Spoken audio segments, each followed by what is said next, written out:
Someone rightly said, Oh, he's here. regardless of where we live or what language we speak, a smile has the incredible power to heal. Everyone smiles in the same language. And that's what's bring us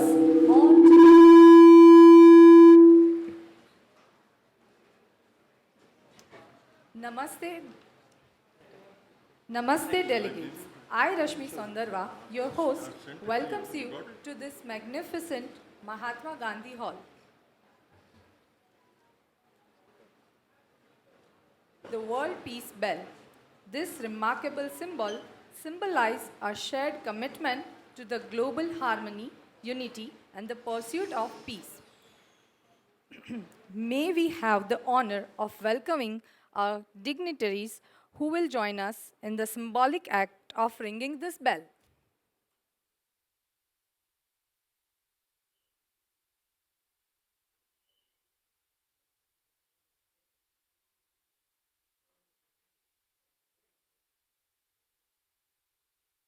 May I request all of you to come forward?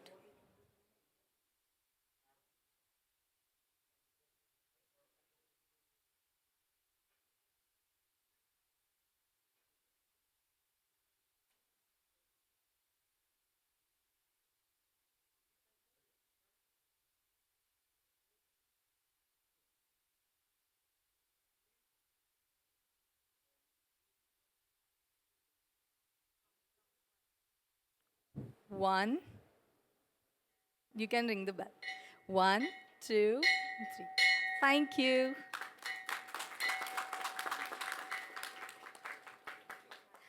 I request you all to be please seated. Thank you.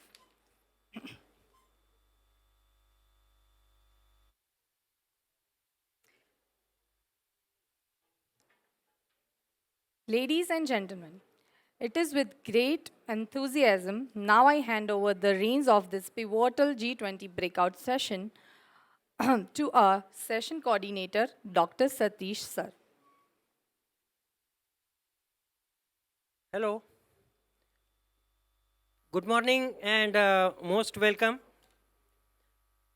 On behalf of MIT World Peace University, I am Dr. Satish Chinchorkar, along with my senior colleague, Dr. Vijay Kumar Bilolikar, Associate Dean. We like to welcome you all distinguished speakers, delegates, deans, directors, professors, faculty members, and peace ambassadors. You all are welcome in this today's session on religion, ethics, and technology, which is the part of main theme that is shaping world peace and the sustainable development through interfaith harmony. So, we formally welcome all of you. Thank you.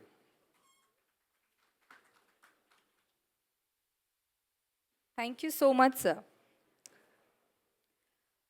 Now I like to, ladies and gentlemen, get ready for a powerful experience as we present our theme video. I request technical team to play the video.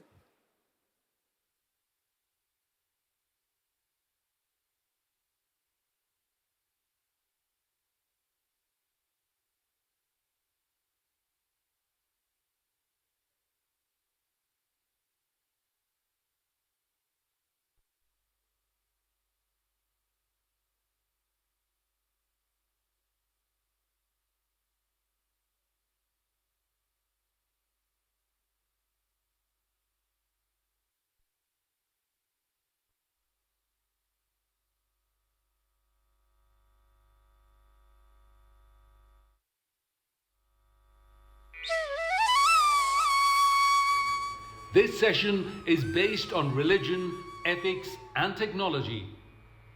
The impact of technological changes propelled by the COVID 19 crisis, as well as challenges posed by the rapid advance of artificial intelligence. Both of them pose a multitude of ethical and practical challenges.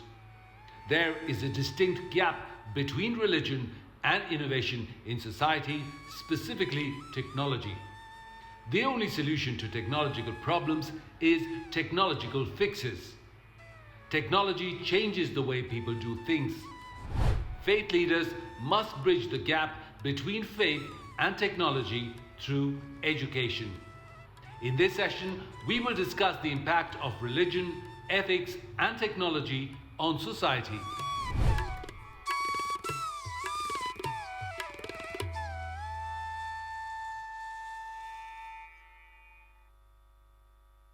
Thank you. Today, we are honored to have a gathering of remarkable individuals who have graced us with their presence. Before we begin with the session, let us make a moment and recognize our guest. I request the session coordinators to kindly felicitate our speakers here.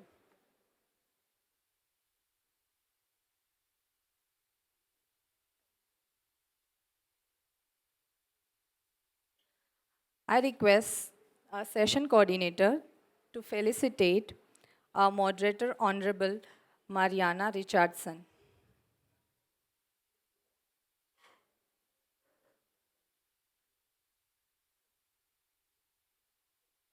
Mariana Richardson, the Director of Communication of G20 Interfaith Forum.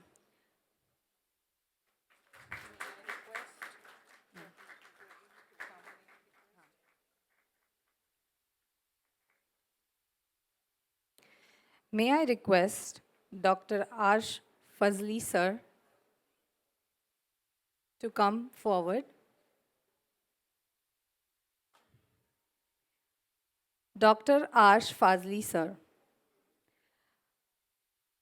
the head of Baha'i Chair of Studies in Development, Devi Ahilya Vishwavidyalaya, Indore.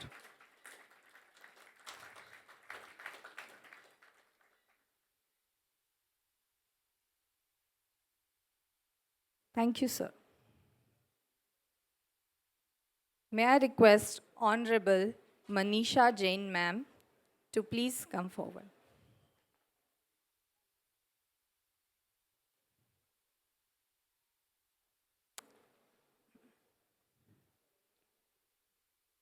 Manisha Jain ma'am, Senior Partner, Architect, Machine Learning Platform, Microsoft.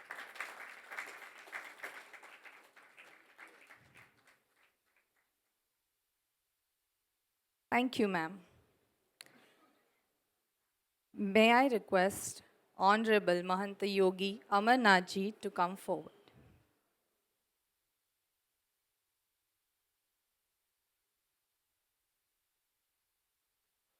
Yogi Amarnath ji, a renowned interior designer.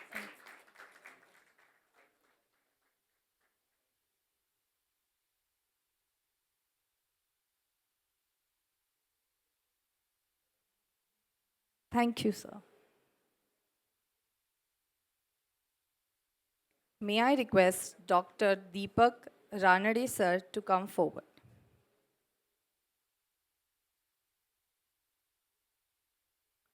Dr. Deepak Ranade sir, author of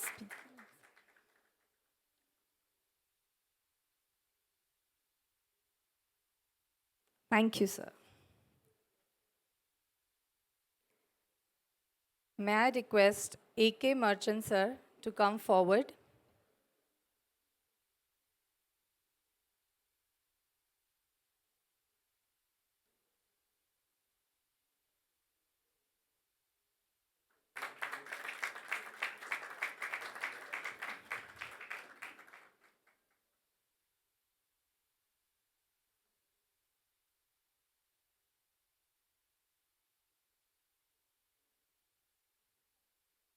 Thank you, sir.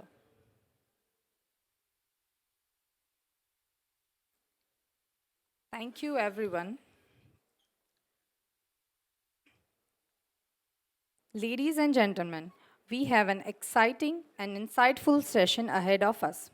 We are privileged to have a remarkable individual who will be our moderator for this session. I request Honorable Mariana Richardson to come forward.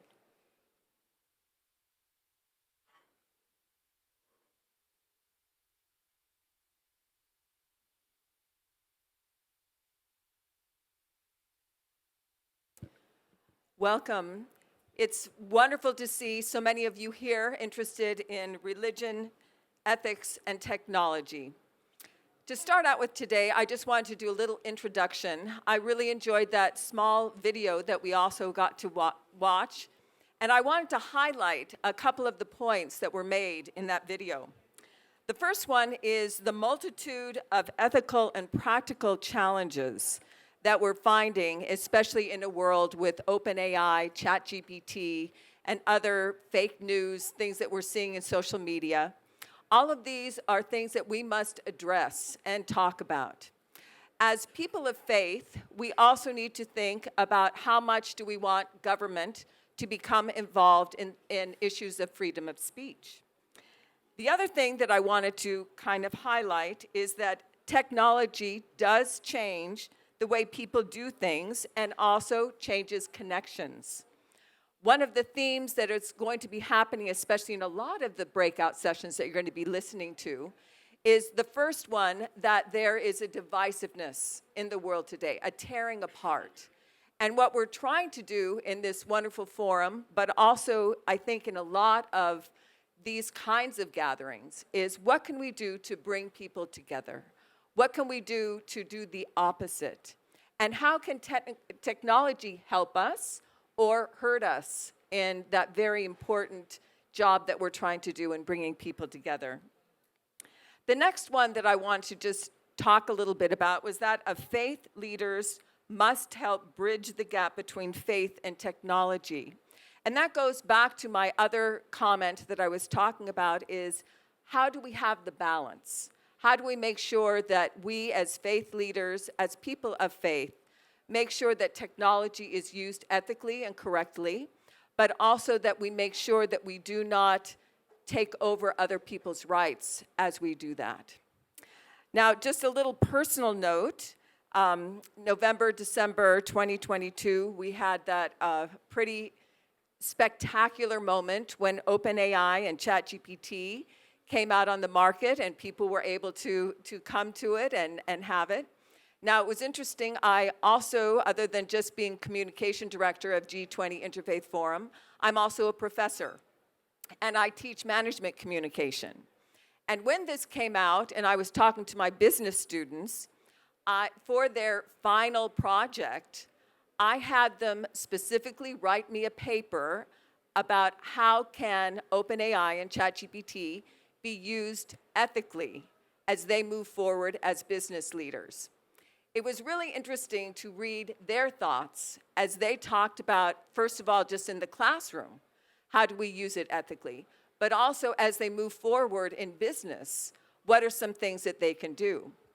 Along with that, I am also a lawyer. I'm also a member of the Utah Bar.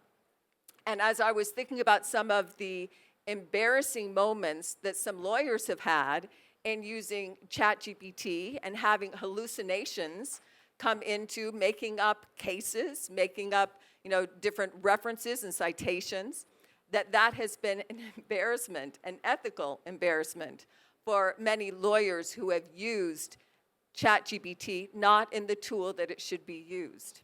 So one of the things that I'm hoping in our discussion today, and it will be more of a discussion, rather than just having lectures along the way, what we're hoping is that each one of our esteemed panelists, and I first wanted to say thank you to each one of you for being here. We just so appreciate your insights and your willingness to be here to share your wisdom and your knowledge with us. I'm going to give each one of you 5 minutes to just kind of do a prepared statement. Realize there will be a timer and also a bell at the end of 5 minutes, just so you're aware of the time. After that has been done, we will open it up to questions. And we are hoping that this will be an opportunity for us to have a discussion. I know there's many of you here, and so I'm hoping that this will be a productive time for all of us to hear, especially from our esteemed panelists. At the end, I do want to leave at least 5 to 10 minutes to let conclusionary remarks happen from our panelists as well. And also, if you don't have questions, I also have questions that I can also use for our distinguished panelists. So I will allow the panelists to come up, and we will just use the order that is in the program. So we will start with Dr. Arash Fazli.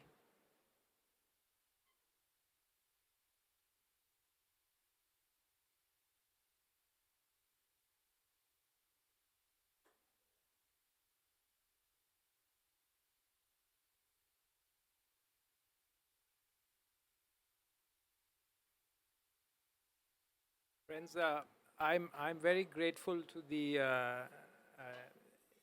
G20 Interfaith Secretariat and the MIT University for inviting me for this very important summit.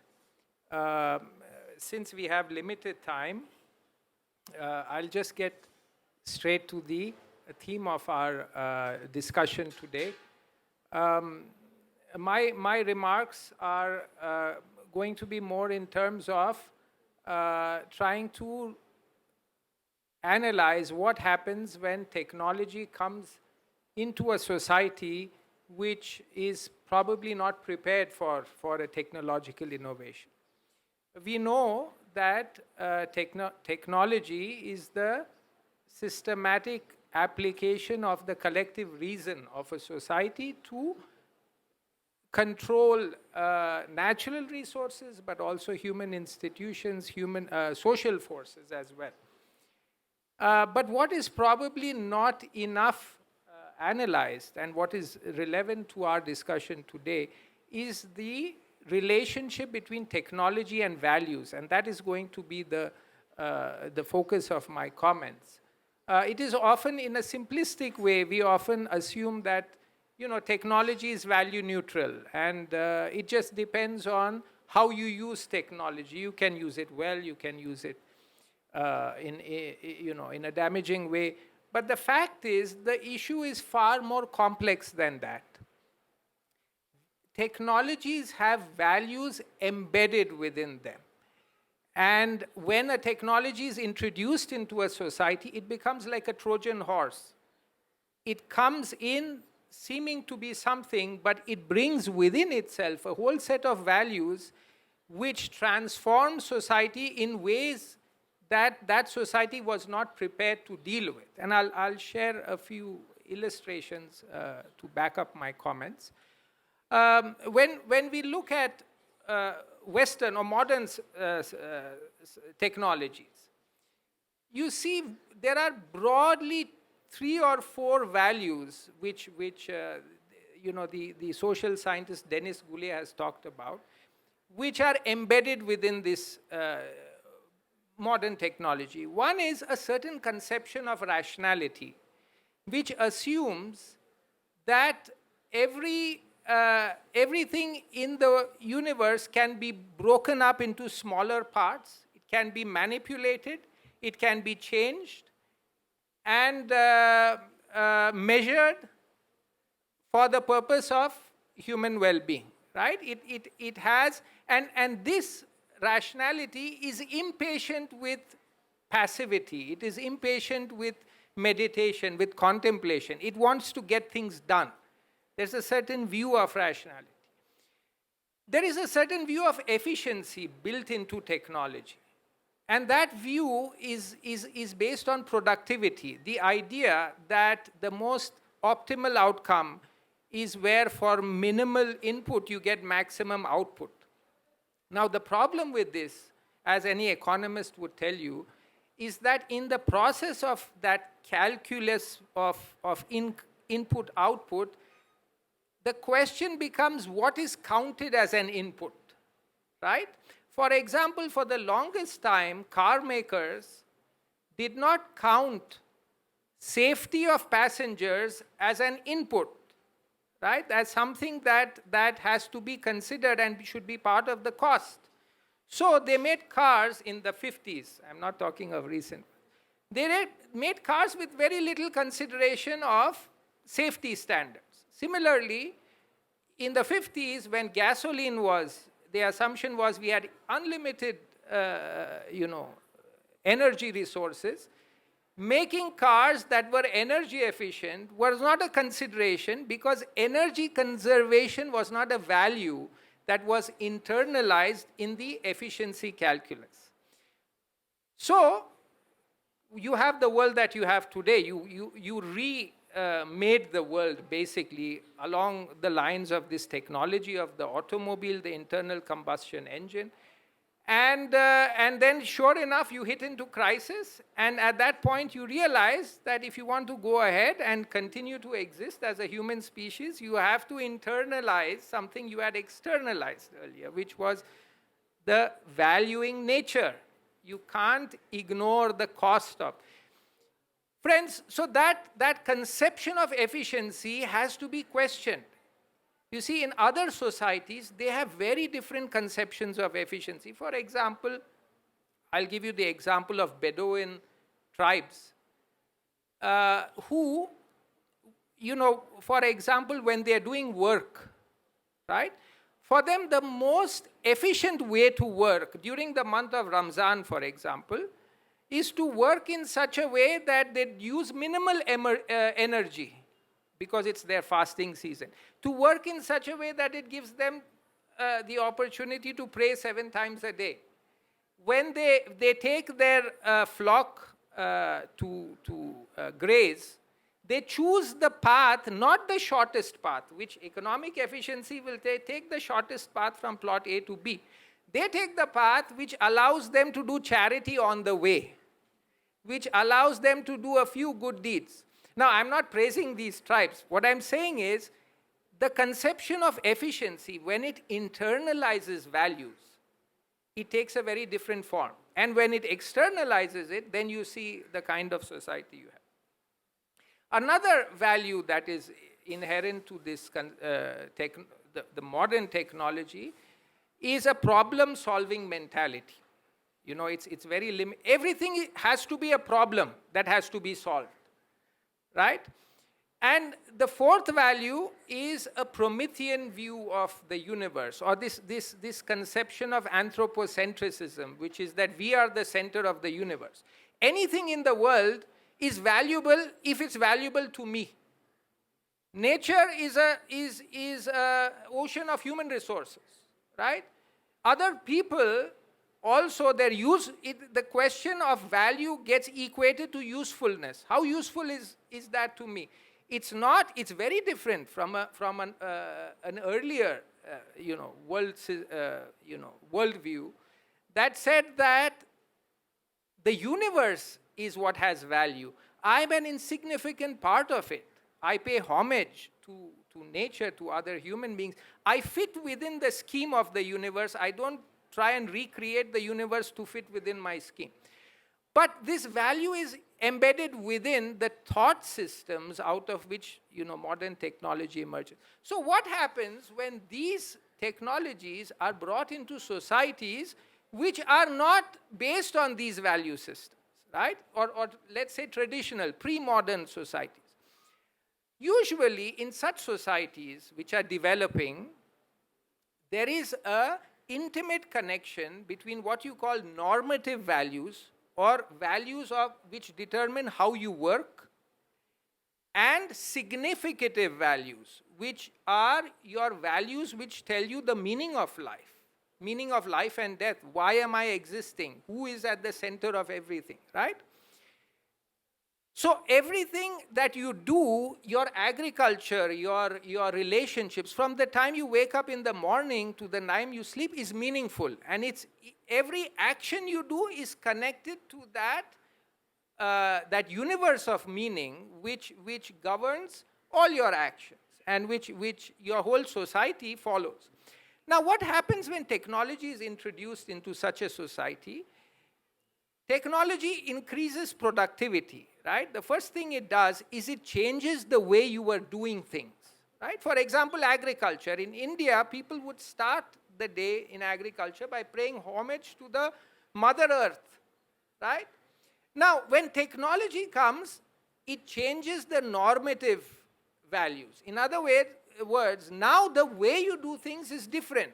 You start your day by spraying fertilizer, right? Or a whole host of things, right?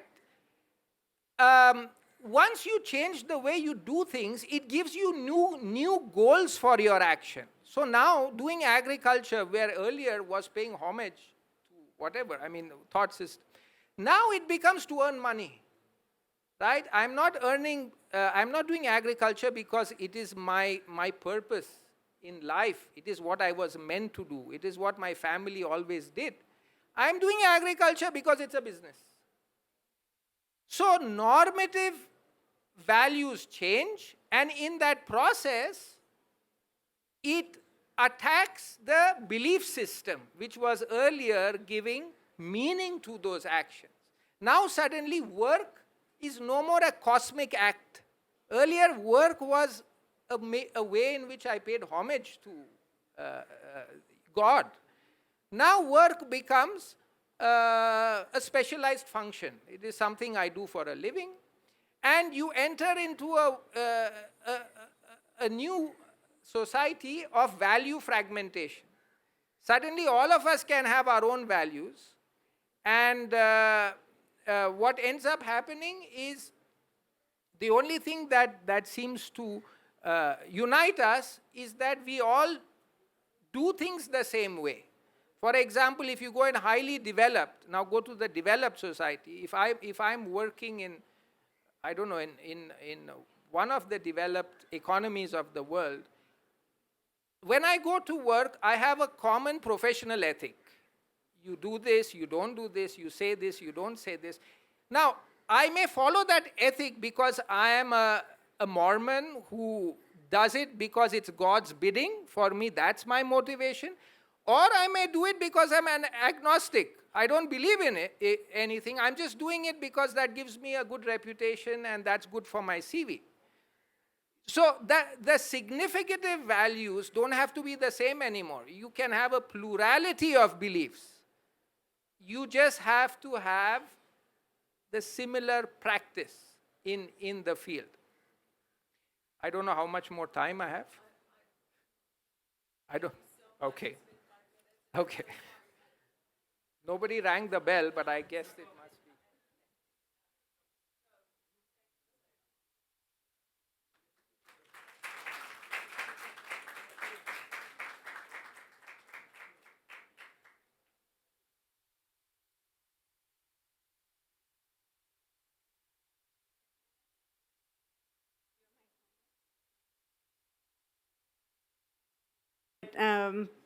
It was more than 5 minutes, but didn't feel like that at all. Thank you, yeah. So thank you, Mariana, and G20 Interfaith, MIT, for this session today.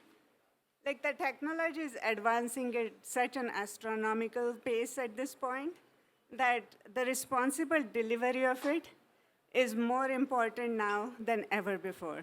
And so this session is a very valuable one from that point of view. I work with Azure Machine Learning, the platform that serves OpenAI model that Mariana mentioned, as well as Meta's Llama and open source models. To both the Microsoft products, Bing, my Office, as well as the other Azure customers.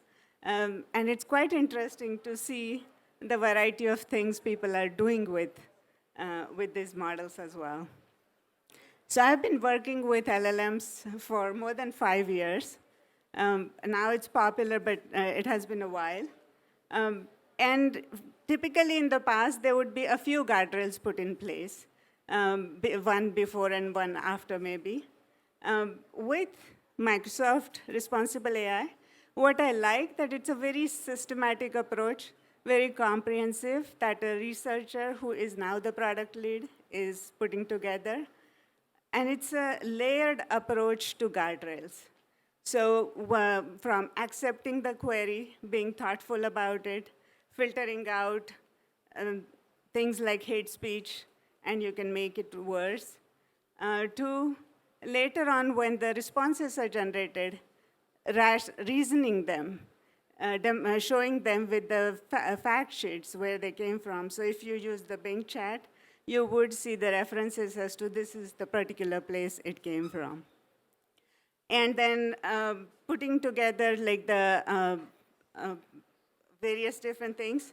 The dashboards would let you go through the numbers interactively to figure out how useful this has been and where it has been falling short, and so that you can actually feed it more. So if you haven't watched it before, I would recommend watching Sarah Bird's session in Microsoft Build, where she goes through it very thoroughly. I am looking forward to the session today, particularly things like regulations in debiasing. Like training data is the biggest influencer to these models. To me, these models are just words turning into numbers that you can do mathematics on. And based on probabilities, it will generate the next token, which is the next word, and keep on suggesting those. So training data is one of the biggest influencers. So it's not something a company can do something about, but that's where a collective community could give some guidances. And another one is the rethinking of the wealth distribution. Like one of the things during search that happened a couple of decades ago is it was the people's creativity that got indexed and served back. And that's something I hope this time we make a conscious effort to compensate the person who actually made something right happen. And then communities is something Mariana mentioned as well. It's very close to my heart. It's something where technologies has been siloing us quite a lot. And with COVID and working from home, that's one aspect where unless we do something consciously, it would be hard to correct it later on. Thank you so much, and I'm looking forward to the conversation.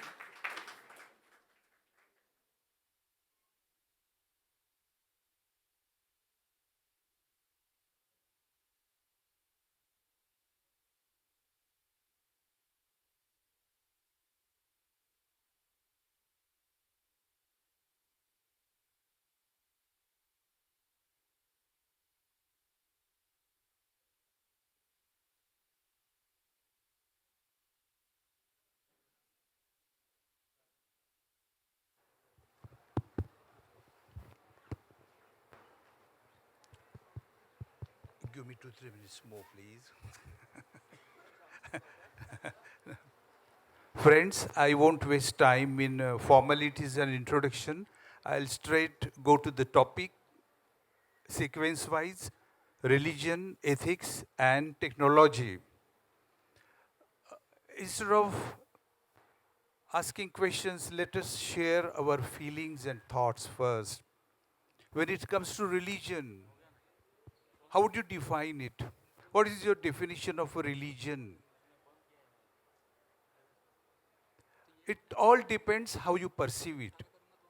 Gita defines in one single word the duty.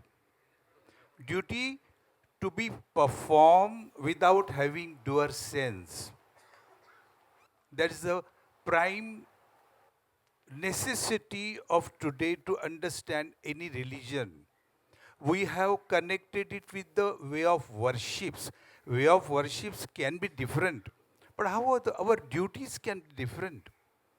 Professor has his own duty irrespective of his way of worships. Student has their own duties irrespective of how they worship or they don't worship.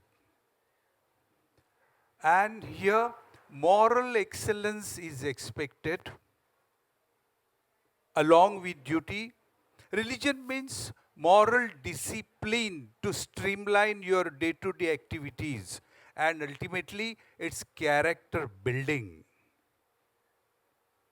Now I'll straight come to second topic because I can just take highlights within 2 minutes more if ma'am gives me.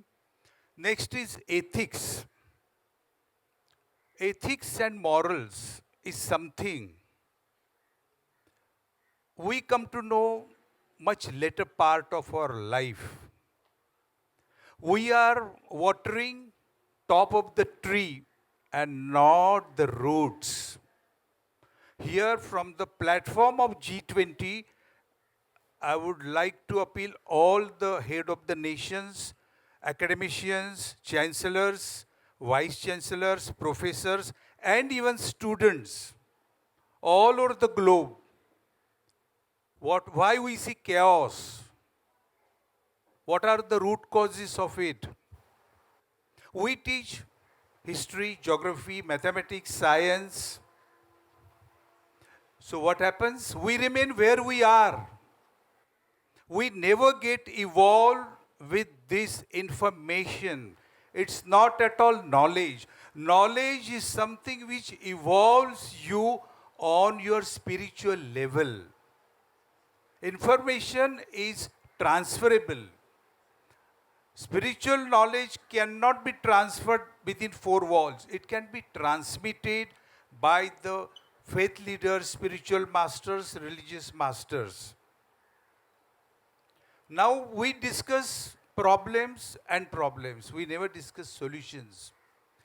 If religion is creating problems, spirituality is creating problem, you have not seen other side of the coin, they do give solutions also.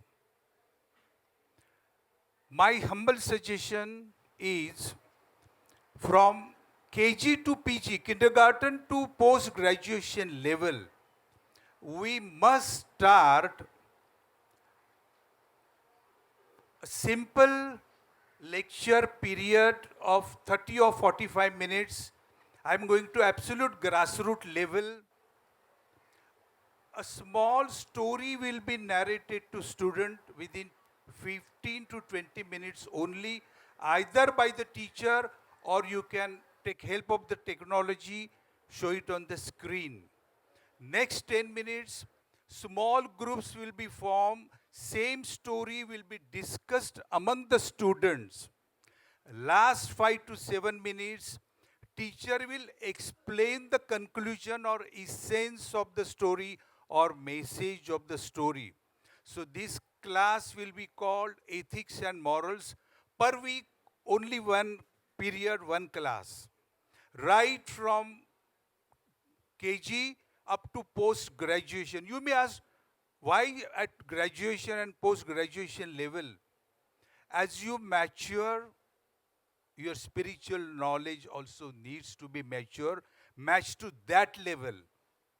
Then you will not have complaint or grudges against any businessman following wrong ethical practices or any professional following wrong ethical practices. I don't blame any profession here. When I said, you came to know what I mean. Ethics and morals should be fundamental of our life. For that, preaching, teaching must be started at grassroots level. When I've discussed with some of the vice chancellors and professors, they counter question me, we can't finish our syllabus. Where is the time? How can we complete? This is an extra burden on us.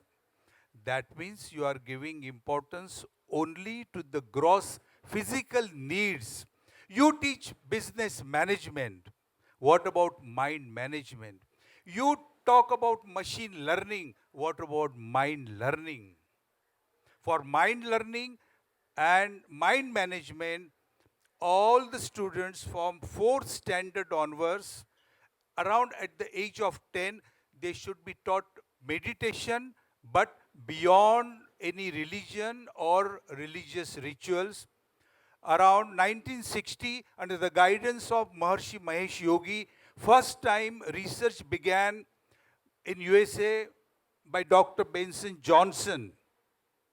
And then, as on today, rigorous research has been taken in USA, Europe, and even Japan. So now it has been proved the benefits of meditation. I need not speak anything on it. It has to be started from the school level, maybe 3 to 4 minutes as per the age, max 12 minutes or 15 minutes, and need not continue hours together. wearing saffron dress or white robe. That's a wrong notion about meditation. It is purely psychic exercise. When you join health club, you never think of religious rituals. When you learn swimming, you never think of religion or religious rituals. You think of your body and mind. So this is psychic exercise for calming down of the mind. You will definitely improve your efficiency of mind, memory, concentration power, attention span, which we are losing rapidly, and analyzing sense, which you need in today's ocean of information. All these are gifts of meditation. If you practice, you will come to know. Initially, you may feel little difficult, but practice will make you perfect. Now, I'm coming to the third point, directly technology. AI, ML, Chat GPT. As religion is man-made, technology is also man-made. Technology can give you comfort, no doubt. Now I'm holding mic. It's because of science and technology. Technology can give you comfort in day-to-day life, but technology cannot give you inner peace, harmony, which is core base of human life. What are we here for? Are we here just to become engineers, doctors, surgeon, architect, lawyer, professor? What is mission of our life? Has been asked this question in Upanishads, who am I? Why am I here on this planet Earth? What is mission of my life? Vivekananda has quoted, purpose of life is to pursue it, divine knowledge, not academic knowledge. It's merely degree you will hang on the wall with the signature of chancellor. It is not going to make any change on your spiritual level and spiritual life ultimately. So you will have number of degrees, but you will take number of pills to have good sleep. If you want good sleep, sound health, on psychic and physical level, your foundation should be strong enough. So when you face the technology, your mind should be strong enough to face ChatGPT, be it any other technology tomorrow, machine learning, or who knows tomorrow third technology will come.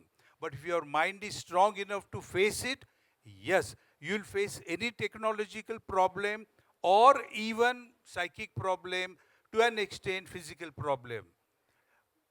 Modern technology gives you many access, that is social media, but all of you are aware today about the negative aspect of social media encroaching our privacy.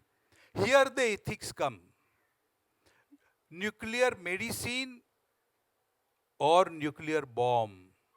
Here the ethic comes. You want to use nuclear science to make more and more bombs, weapons, or for medical science? Answer will come from the human mind and not from artificial intelligence. Answer will come from your heart. Yes, I will use this technology only for well-being of mankind, human beings, and not for destruction. But if your mind is not purified at the right age, it's of no use learning new technology and modern science. It's as good as at the age of 80 you are joining swimming pool to learn swimming, or you are joining health club to lift the dumbbell. What's the use of it at the age of 60 and 80? So don't be under impression, meditation I learn after retirement. It's called stillness of the mind. The right age is 16 to 26. I would like to draw attention of my young friends. We are in the campus of university. What is the purpose of university? The question was asked when I was in Himalayas in a cave to a sage. He said, purpose of the university is to create universal human beings and not to create qualified robots. So friends, now you can bombard us on questions. Thank you. I think I've taken 2 minutes more. I'm sorry for that. Thank you.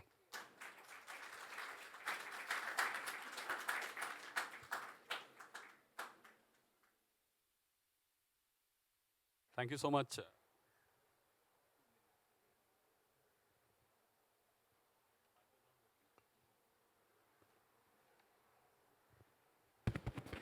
Thank you so much, Marianne.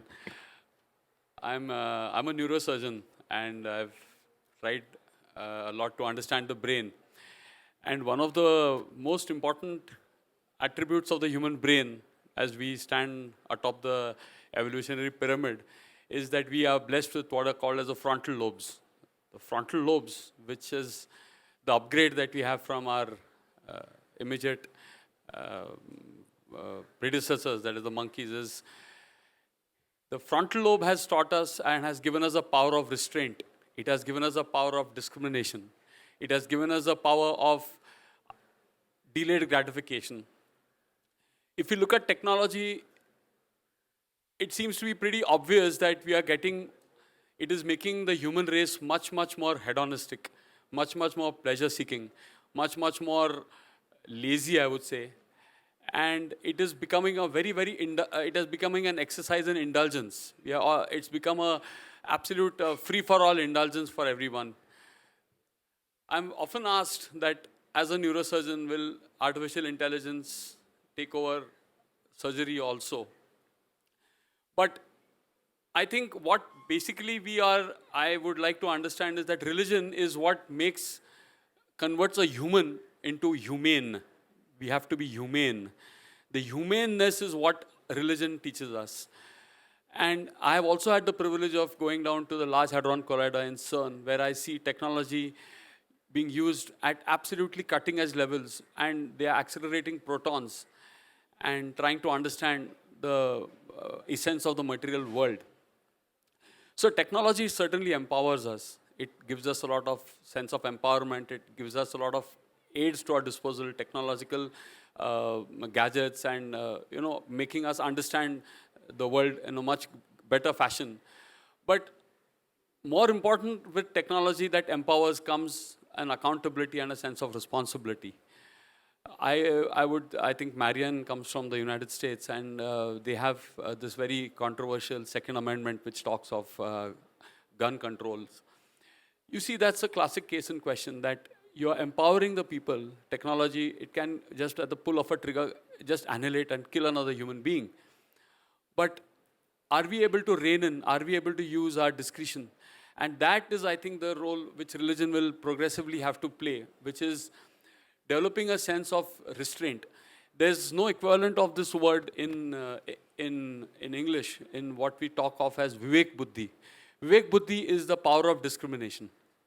To be able to discriminate, because it is technology is and knowledge, Chat GPT and these kind of platforms, they sadly lack this faculty of discrimination, of inhibition, of being able to restrain oneself.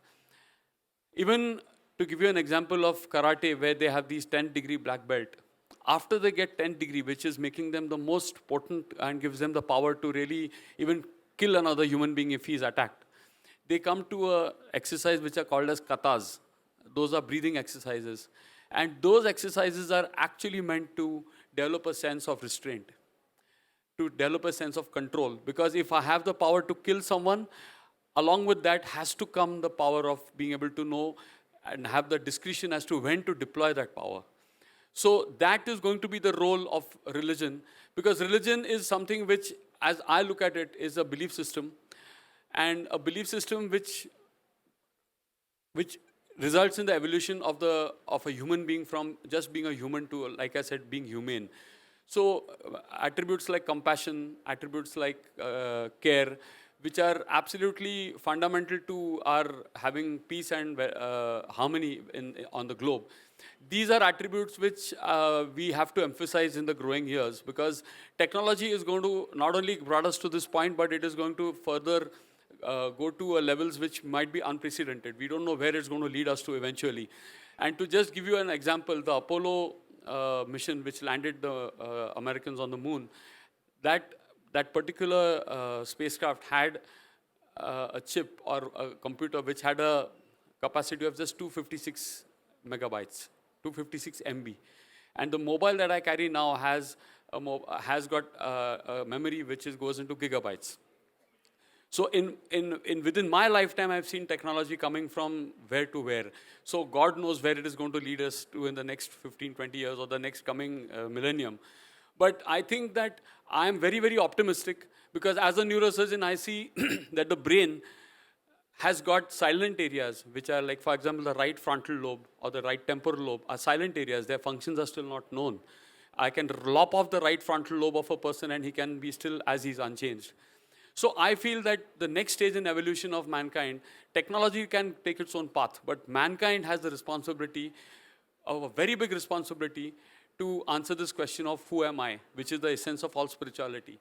And in our Indian philosophical system, it is called as Koham. And the answer to that is Soham, which is I am that.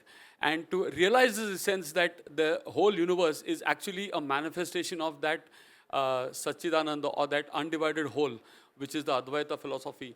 And I think that frontal lobes and the temporal lobes, which are a blessing given to us, I do feel in the coming years, we will be able to deploy them as maybe Sadhu Mahanji might be experiencing it in his day-to-day routine of realizing a oneness with the universe.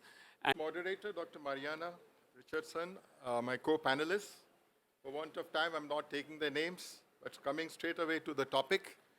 And I'm really grateful that I have this opportunity to be at the end to complement the wonderful sharing by each of the panelists who have flagged very many important dimensions on this topic of religion, ethics, and technology.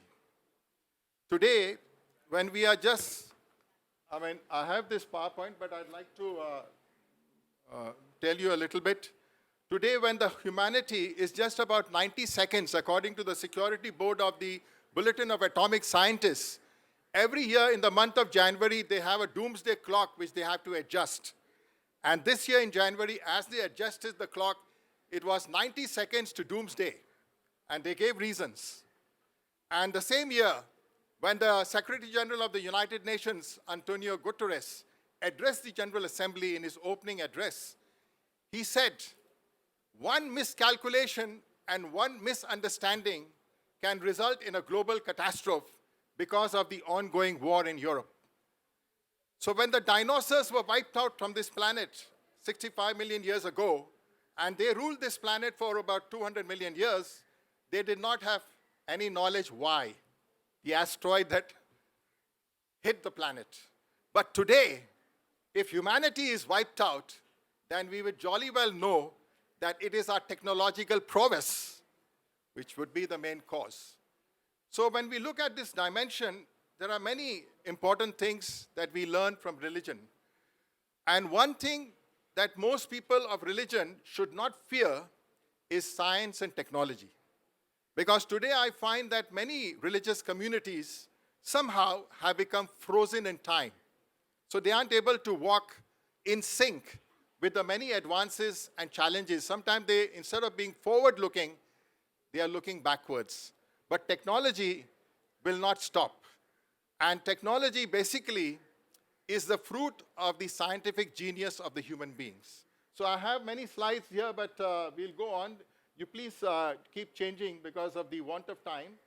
And my presentation on this subject is embedded in understanding the role of science and technology on the one hand, religion and spirituality on the other. Whichever community, whichever of the three protagonists that constitutes the society, individuals, institutions, and the communities, when they have used these powerful resources of science and religion for the benefit of the society, they have advanced, they have progressed. So today, a big challenge before entire humanity is how our great advances in the world of science and technology should complement also a profound understanding of the fundamental teachings of religion, rather than its outer shell or its ritualistic or its many customs which perhaps have no proper explanation except that it's a tradition.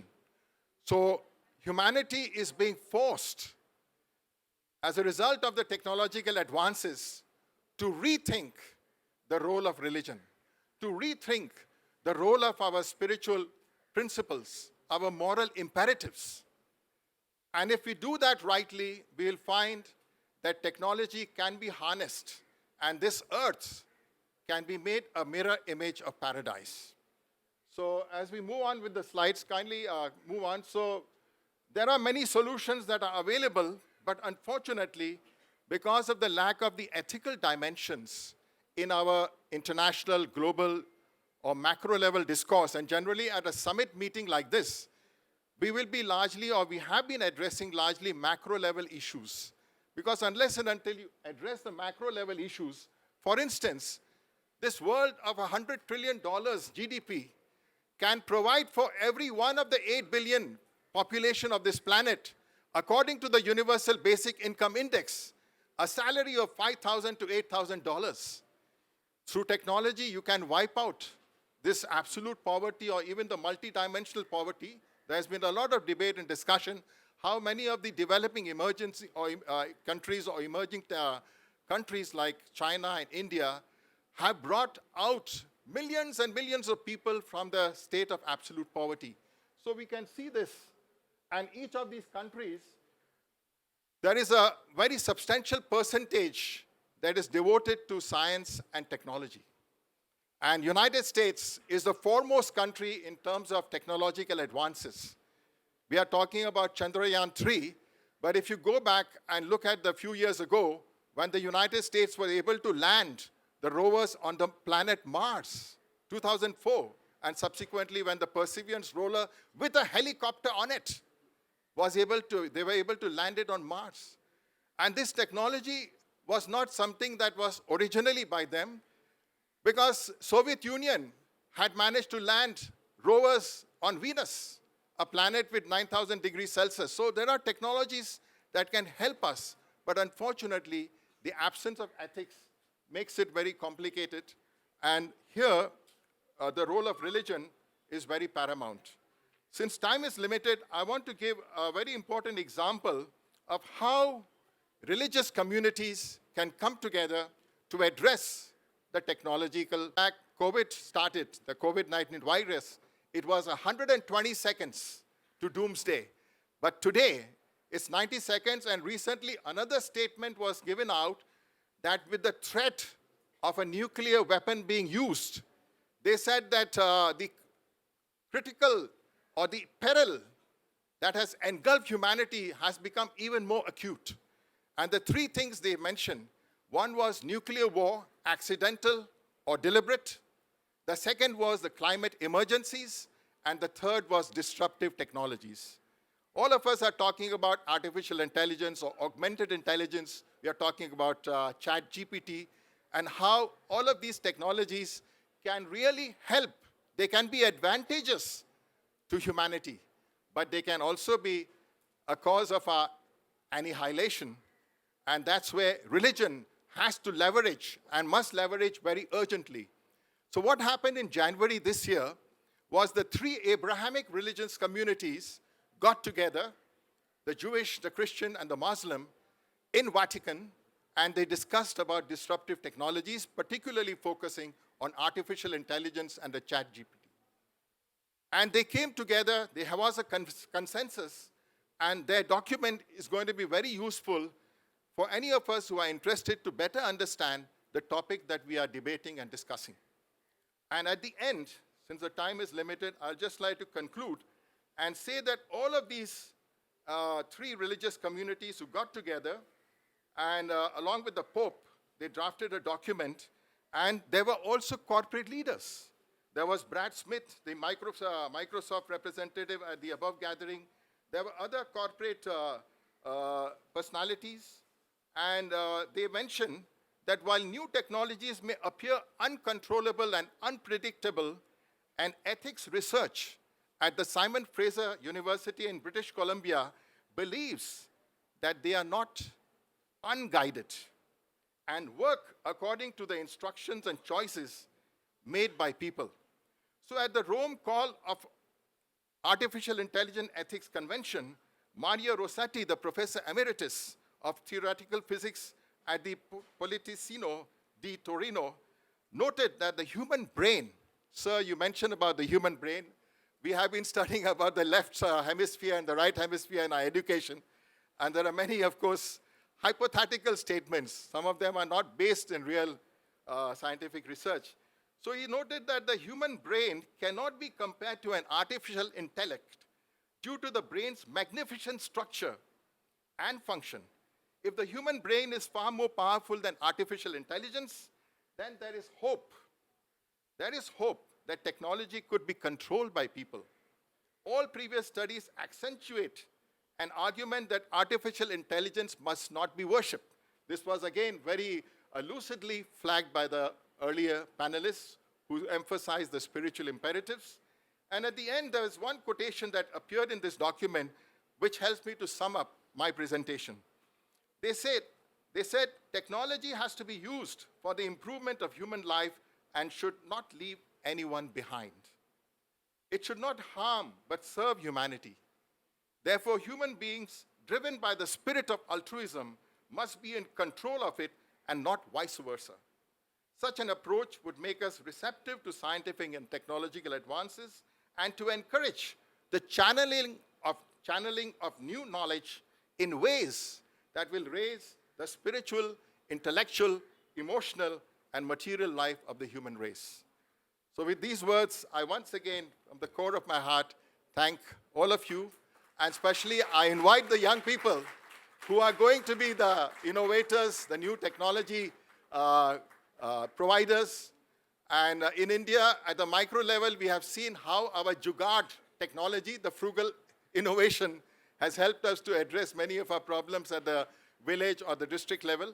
But at the macro level, you have all these resources that are trapped.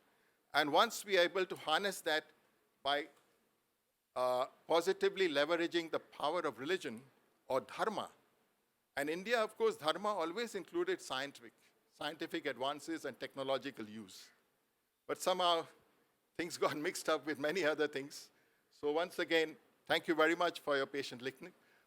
This PowerPoint and my paper is available. Anyone interested, the organizers can make the best use of it, disseminate it. And I have one illustration which I did not include, which I can share with you. It talks about light up your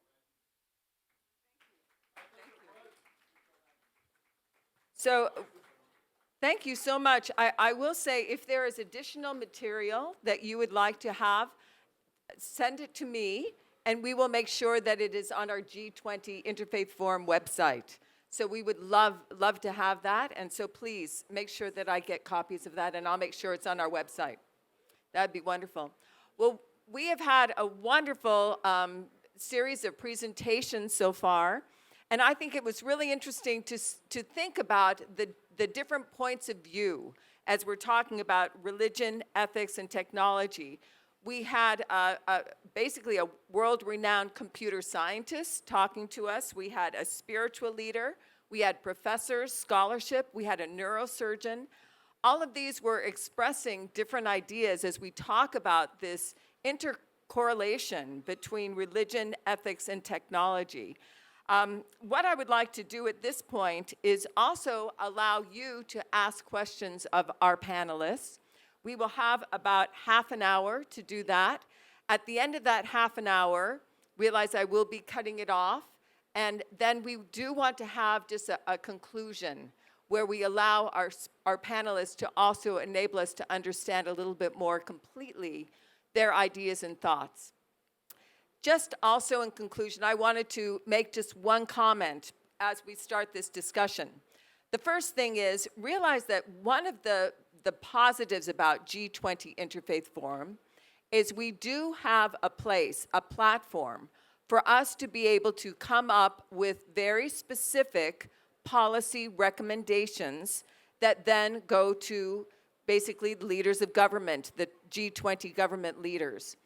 From this experience, realize I will be typing up a summary of some of the recommendations that have been talked about here, and that's one of the things that I want to generate as we conclude this time together, is as you ask questions of our panelists, I'm hoping that they will also help direct us as to what are some specific policy recommendations that we can have to be able to talk to governments and say, all right, these are things that we can do to make a difference, to make a change. So let me open it up to you for specific questions that you may have. And if not, I have some too. Yes, in the back. And we do have a roving mic.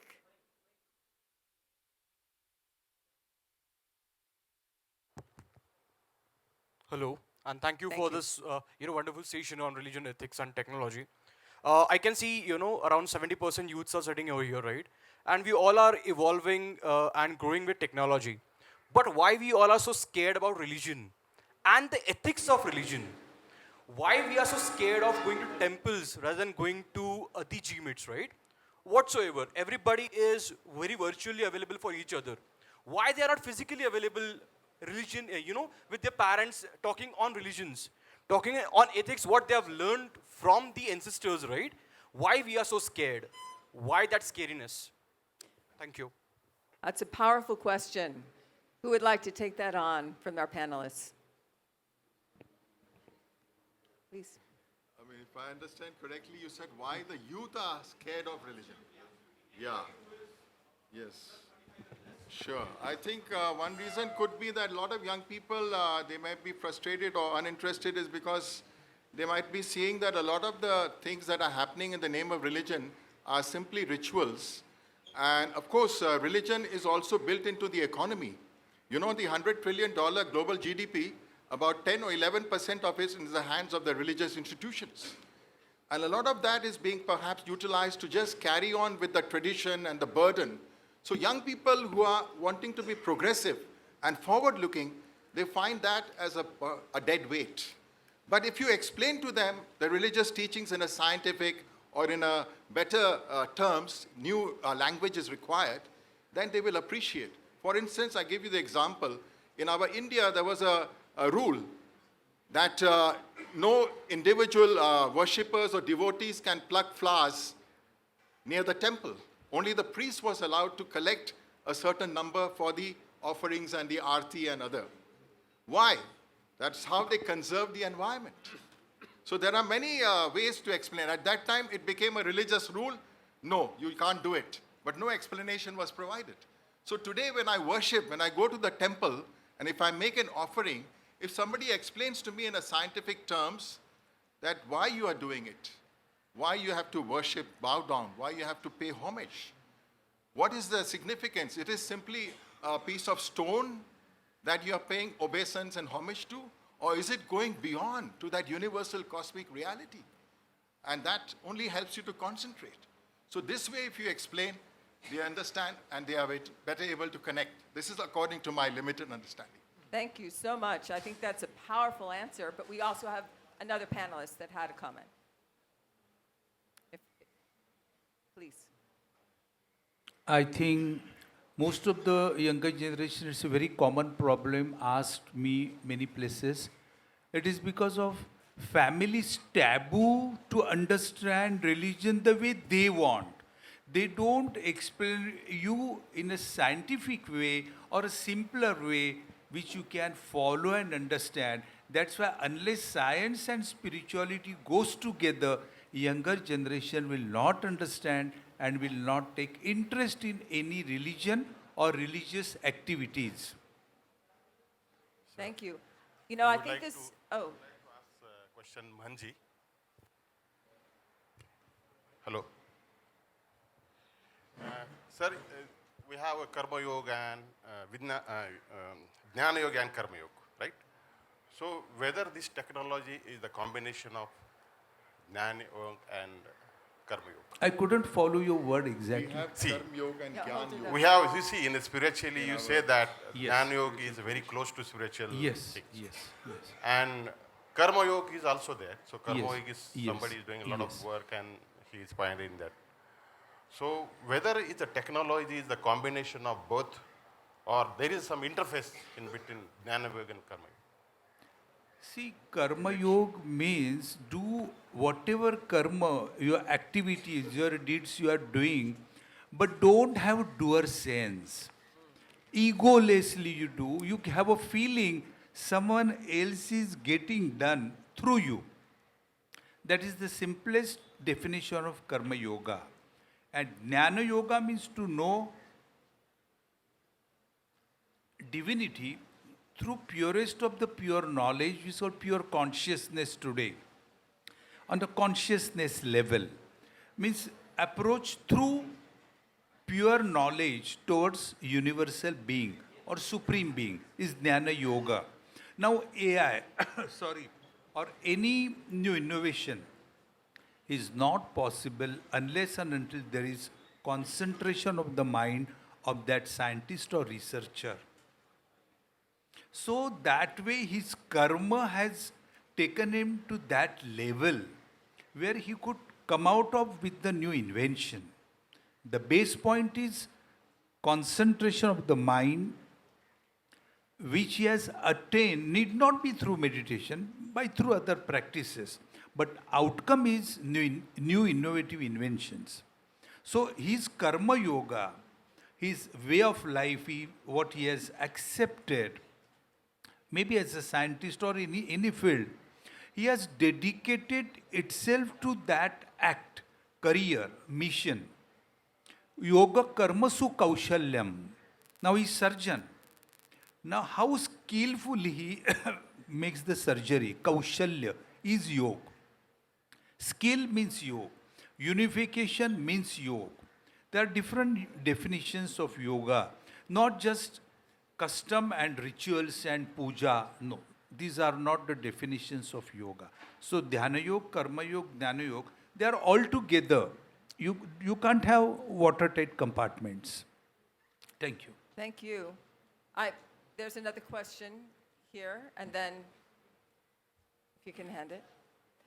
While we're waiting for that, I did have a question from Manisha. And Manisha, we've talked a lot about the spiritual side of trying to deal with this, but I would love to hear from the computer science side in terms of when we talk about Microsoft, Google, both of which you're very familiar with. How are they looking at some of these questions, specifically in terms of the ethical issues that we're talking about here? Both of these companies, the leaders have been very conscious. So be it even at the cost of losing revenues, they would not shy away from doing the right thing. So from a business point of view, they have always put in far, and it was true with Google all the way, as well as Microsoft. Whether they have the enlightenment, I don't know whether I have it either, honestly. I'm a math science person at the end of the day. But whenever someone says this is the right thing to be doing, the companies have done it to the complete extent as much as possible. Wonderful. Thank you. Thank you for that perspective. Yes. Yeah, yeah. My name is Ramkrishna Manadkar. I'm a professor at Ramcharan School of Leadership. We are talking about religion, ethics, and technology. So I would like to know how can we connect or integrate these three things, like religion or ethics, and they have many more things, positive things to talk about. How can we make use of technology to integrate these things so that that knowledge is available to the common people, and probably whatever conflicts are happening, those could be avoided. So I would like to know any framework you would like to suggest for integrating religion, ethics, and technology. Dr. Fazli, would you like to, because I know that as a professor, you need to deal with those kinds of issues. It's a difficult question. I'm sure my other panelists will have better insights. But I think, basically there are a few, in terms of a framework, I think there maybe Dr. Merchant actually mentioned this in his presentation. You see, there are few fundamental principles that religion gives us which relate to our essential relationships, our relationships with each other, with nature. That is ethics, right? Ethics is the how relations relationships should be. How should we be with each other? How should we be with nature? What is the appropriate way? So, in a sense, religion gives us a few of those ethical principles, which then can then give us a framework in which to think about technology. I think one of those essential principles is that technology should wipe out mass misery. You see, the priority of technology should be there shouldn't be suffering in the world. You see, the other principle I think could be that technology should ensure equity, that it shouldn't be a world where it is possible for a small group of people to amass extraordinary amount of resources. Technology should, one of the values that should be inbuilt into technology is it should promote solidarity.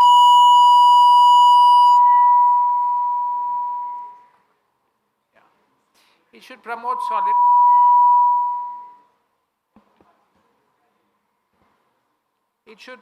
solidarity, and the last point I would like to add is I think when thinking about technology, I think I forget his name, the neurosurgeon, the other speaker on the panel mentioned this.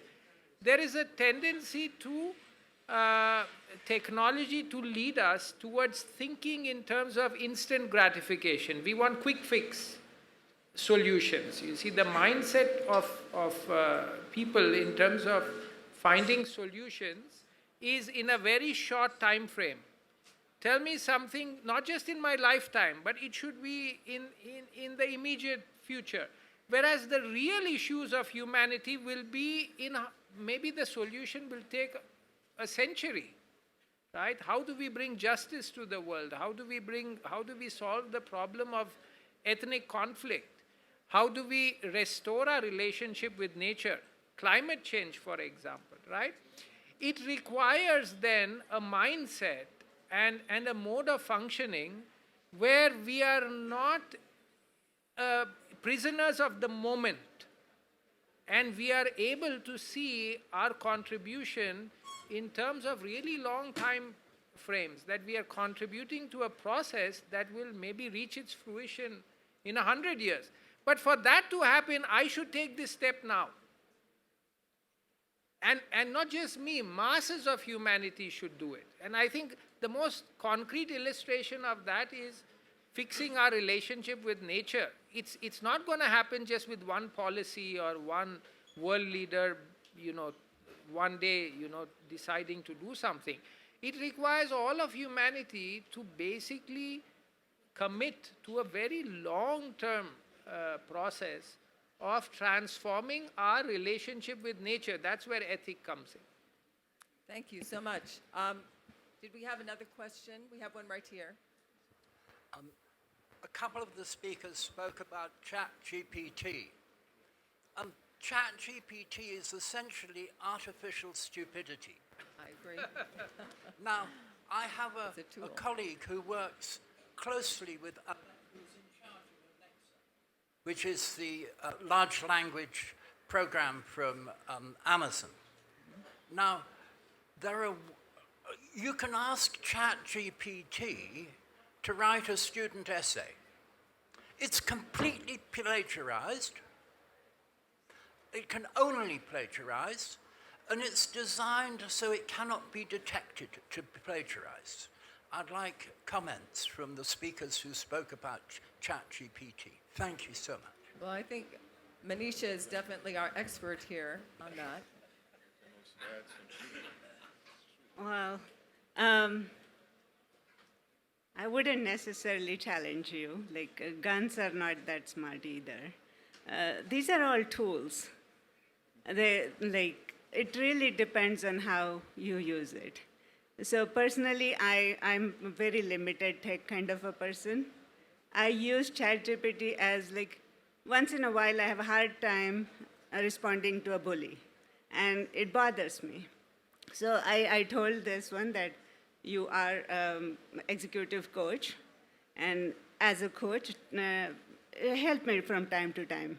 Someone said something. They say very general things, like the answers are very generic, but they are the refresher. Okay, first of all, don't get triggered. Hold your ground. And then it would come up with, here are a few of the things people say. One thing then I want to ask it is like, okay, can you add some humor to it? Because that's another thing I haven't learned. So it really depends on, I think, if you find a benefit, use it for that, but don't don't be. Also, don't ask questions like, what was the conclusion of some case? Those things, it's never going to get it right. Well, I might just add in a few seconds, Sure. Before ChatGPT, I mean, you, of course, as far as plagiarizing or intellectual property rights violation is concerned, it's been there in a fast-paced life like this. If you have some knowledge about technology and that can help you to come do your job easy and quick. There was cut and paste. So many of the PhD theses are nothing but cut and paste. You take a topic and then you just fashion it in such a way. So today, technology is making things easy. But at the end of the day, if that individual has been unethical, then that individual's conscience will always prick. If you have achieved something which you have not done it ethically, then surely, as a human being, you will always have that feeling of guilt. So it's always best to work hard, to be on the straight path, and follow the rules. No, I think that's a perfect point, because I do think that we need to teach people, and that's all ages of people, how to use it as a tool, not to take over in terms of the way we think, the way we do things. We still need to have that kind of work ethic. And I completely agree with the comments that have been made. Are there any other questions? If not, I do have a couple myself. Yes. And do you want to stand up? Can I ask one question, please, before you? Oh, okay, yes, sorry. So, since last couple of decades, we have seen the deteriorating family values, and the side effects of the deterioration of the family values are divorce, drug addiction. So my question is specifically to respected Mahant Amarnath ji. What are the strategies which we can use and build up to strengthen the family values? Good question. Answer, I think, partly I already given. Value-based universal education system, unless and until we implement, those principles will not be creating any impact on our mind when we are grown. Divorce come after marriage, right? But the ambrosia of relationship is given at a very early age. What is the meaning of relationship? What is the value of relationship in life? While that early growing age, one has been given some essence. I'm not saying all of them will accept, but out of that, even out of 100, 10 students will accept it, ethics and moral. They will preach to rest of the 90. When we are grown, we face this problem, and this is a very major problem. It's called a relationship problem, as rightly you have mentioned. Because we don't understand each other simply because we don't know our own self. What am I? I don't know. So when I don't know myself, how can I understand opposite person? We have been never taught of what is accepting other person. How to increase acceptance level. We have never discussed, we have never taught. And we have been expected. Come on, you are married now, accept this person. How is it possible?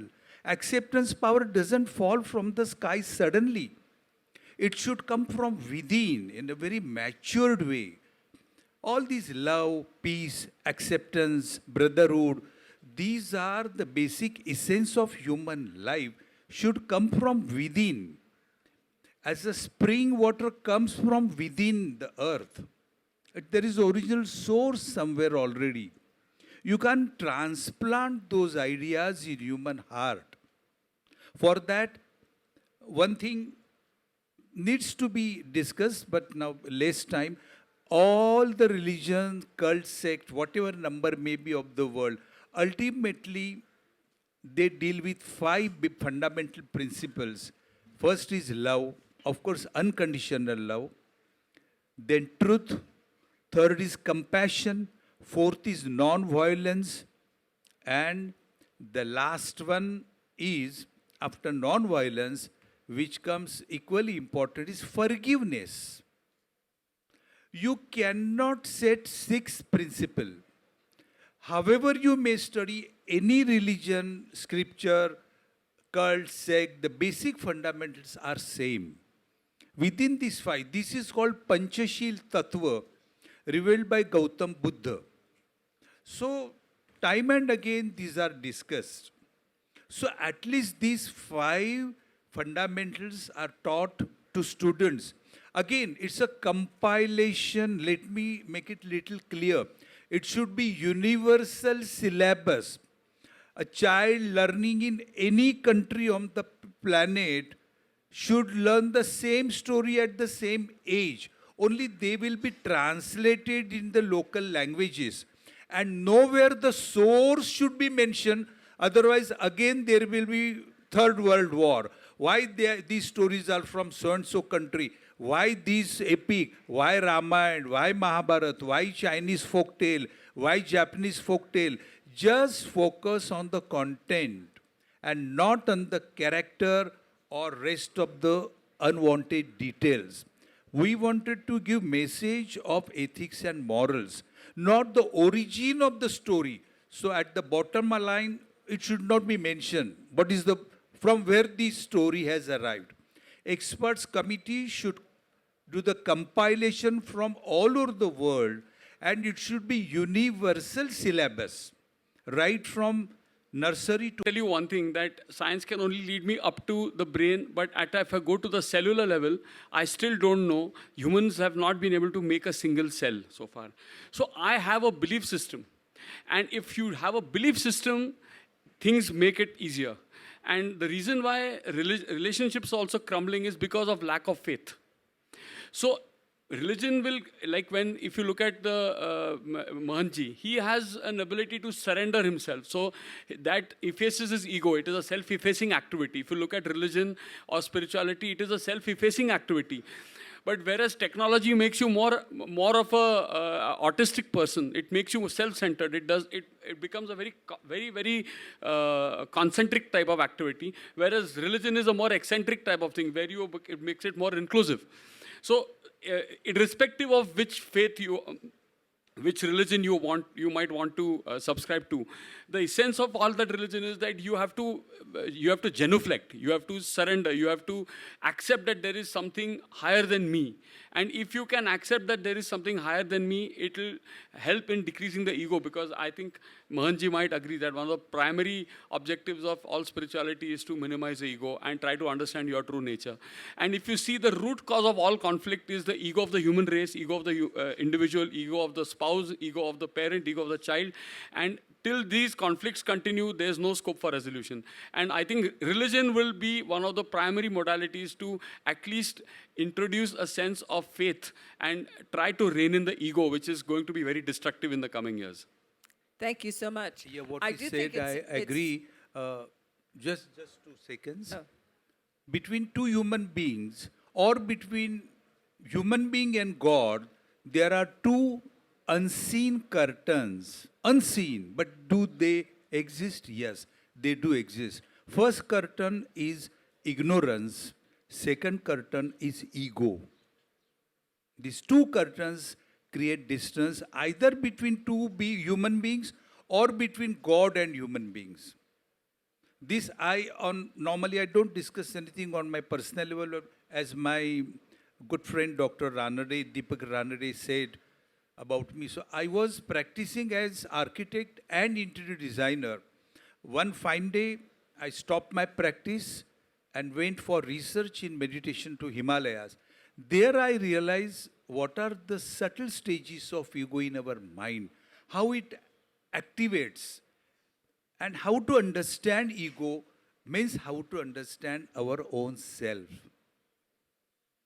Thank you so much. If I I may think this have is a just really one interesting discussion, specifically around social media. We've talked a lot about artificial intelligence. We've been talking about ChatGPT, but some of these points that you're saying also are very relevant when we talk about the power of social media, especially with our young people today. So I really appreciate it within that context, how powerful that is. Yes.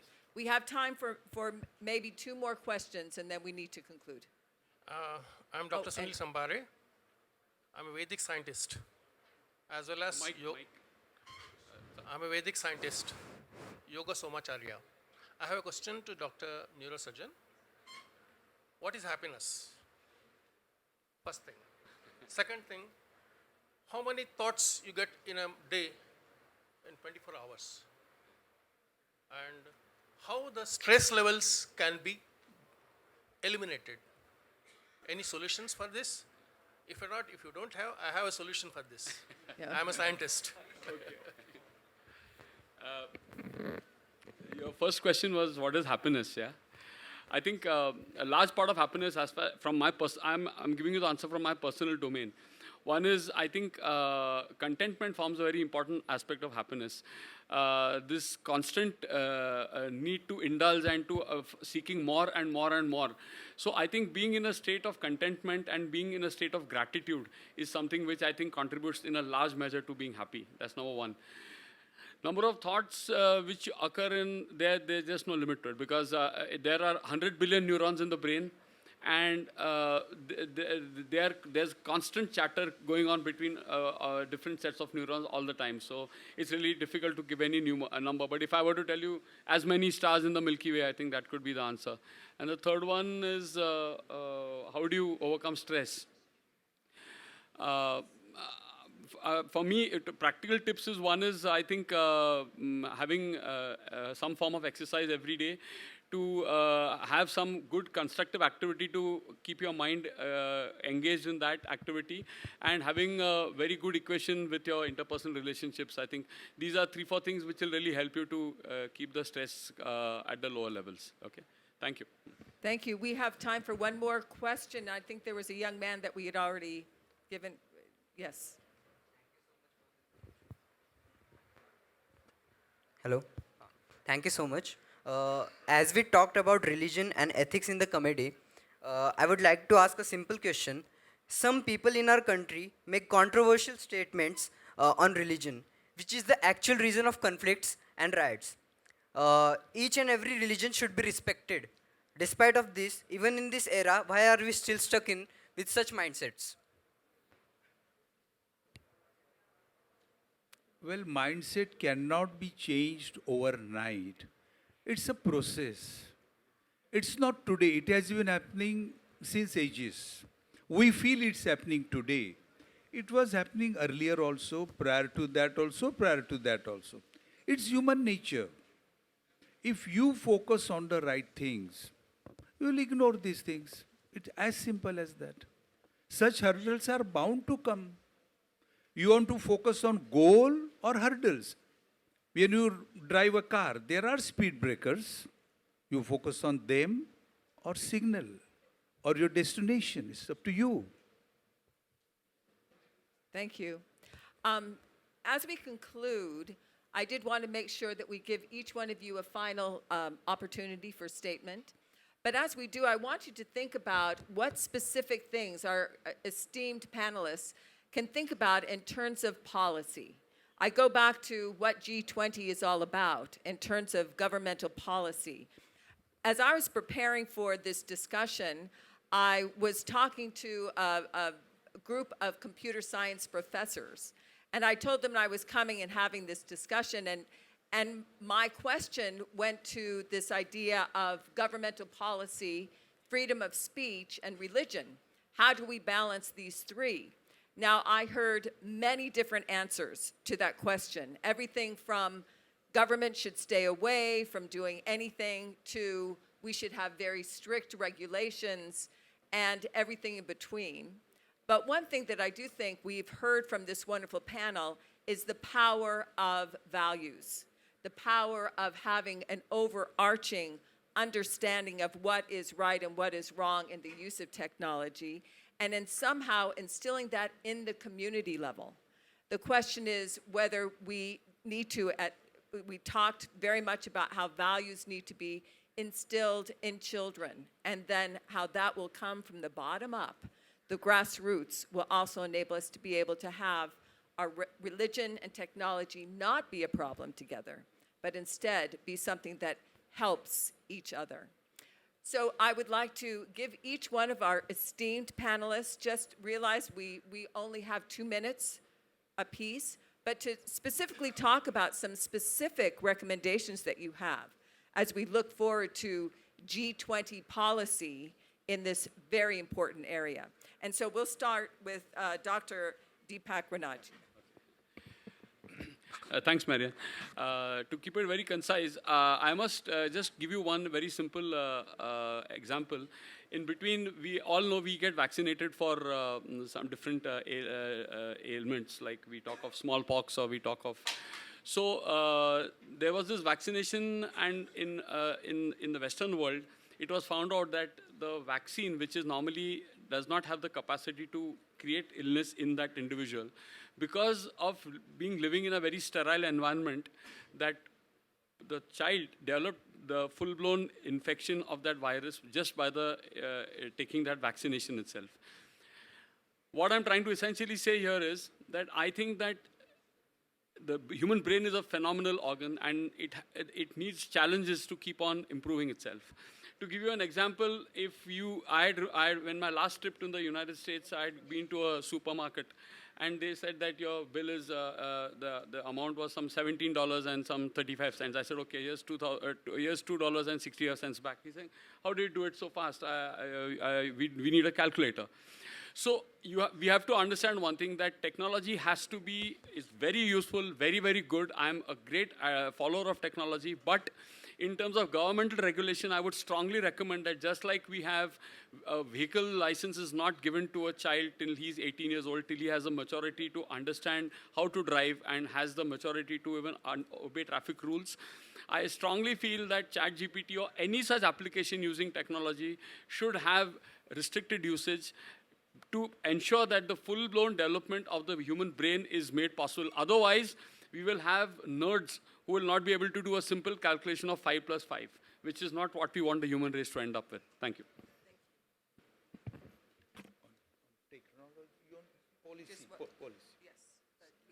Okay. Okay, policy matter I already told, I'll repeat again.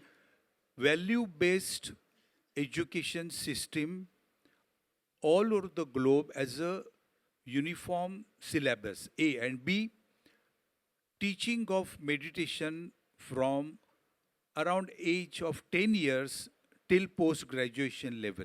Thank you. Yeah, my contribution would be that, the educators and curriculum developers must keep pace with the technological and the scientific advances that are happening in the society. And we human beings are essentially good, moral people. We are not born with any kind of vices and wickedness and all that. It's all, as a result of the kind of family, society, the environment. So here, through education, capacities can be developed, whereby we are able to harness all the advances of science and technology for the betterment of the world. That's what all religions teach. And if we understand it rightfully, we can make this world a place of great happiness, joy, and fulfilling.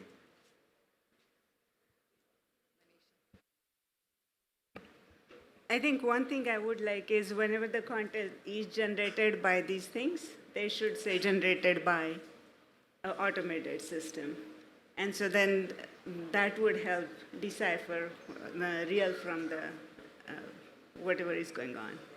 And another one is I want to plus one to teaching it. Teaching ethics, teaching religion, which is not just rituals, but actual values, because that's when you're using the technology as a weapon, something inside will stop you. I think, part of the issue that needs to be considered at the level of policy is the systems we have in place for technological development. You see, basically the way our world is set up, the most smart engineers and technocrats, I mean, people who develop technologies, are infatuated with their own creativity. For them, if some problem can be solved, it should be solved. Now, the question often is not what is its relevance to society. If it were to be brought into society, what will be its impact? If there is a consideration, it is how saleable the idea will be. This new innovation, will it be a product that will sell? The issue is when you have a society set up in this way, technology is developing like a runaway train. There are no brakes. It's just going as fast as possible. And then you're asking the rest of society and saying, bring religion, bring ethics in, so that when this crashes into something, you have a way to fix.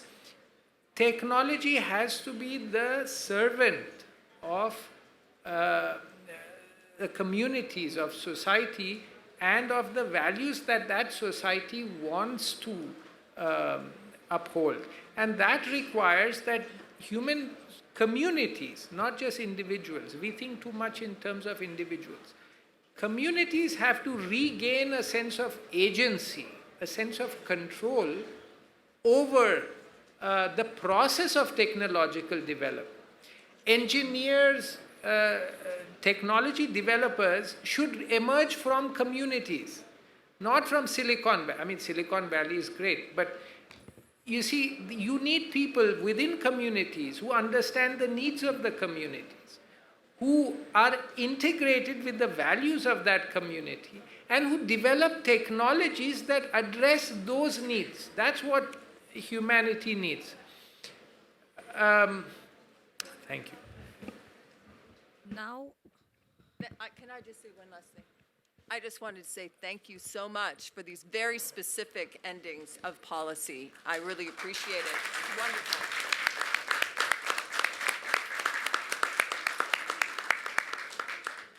now I request Dr. Vijay Kumar Bilolikar sir to give vote of thanks. Thank you. Very good afternoon to one and all present here in the hall.